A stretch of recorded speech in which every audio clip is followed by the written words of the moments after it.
টাঙ্গাইল জেলার ভুয়াপুর উপজেলার গোবিন্দাসী গরুহাটে এই হাট একসময় ঐতিহ্যবাহী গরুহাট ছিল। এই হাটের থেকে সারা বাংলাদেশ থেকে, কুমিল্লা থেকে এবং সিলেট থেকে অনেক গরু ক্রেতারা এখানে আসতো। এখান থেকে কিনে নিয়ে তারা তাদের নিজ এলাকার হাটে বাজারে বিক্রি করে অনেক লাভবান হতো।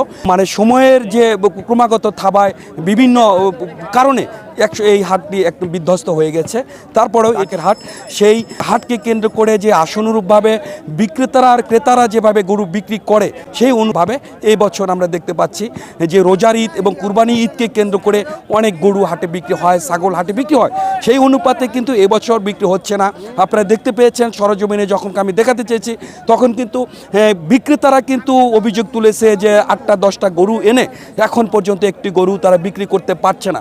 ক্রেতারা অভিযোগ করছে যে গরুর যে মাংস সমানুপাতিক হারে দাম অনুযায়ী যে হিসাবে যে কেজির যে মাংসটা আসে সেই মাংসর চেয়ে বিক্রেতারা দাম বেশি চাচ্ছে, 30 থেকে 40 হাজার টাকা।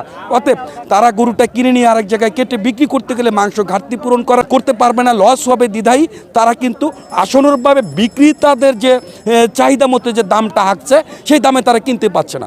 যারা গরু বিক্রি করে, বিক্রির সাথে যারা জড়িত, 10টা গরু আনলে পারে একটা গরু এ পর্যন্ত বিক্রি হয়নি। সেই অনুপাতে কিন্তু ক্রেতারাও শুধু ঘুরে যাচ্ছে। আমার পিছনে দেখতে পাচ্ছেন যে এই গরু হাটকে কেন্দ্র করে অনেক গরু কিন্তু এখানে মজুদ রয়েছে। অনেক ব্যাপারীরা যারা গরু বিক্রির সাথে জড়িত, পাশাপাশি প্রত্যন্ত এলাকা থেকে গৃহস্থদের যে গরুগুলা, প্রান্তিক কৃষকরা যে গরুটাকে বিভিন্ন মোটাতাজাকরণ অথবা বিভিন্ন খাদ্য খাওয়িয়ে যারা এই ঈদ কেন্দ্রিক যে একটা আশা অনুরূপভাবে যে তারা গরুটা বিক্রি করবে, একটা লাভ মুনাফা ঘরে নিবে, সেই অনুপাতে কিন্তু তারা গরুটা বিক্রি করতে পারছেন না।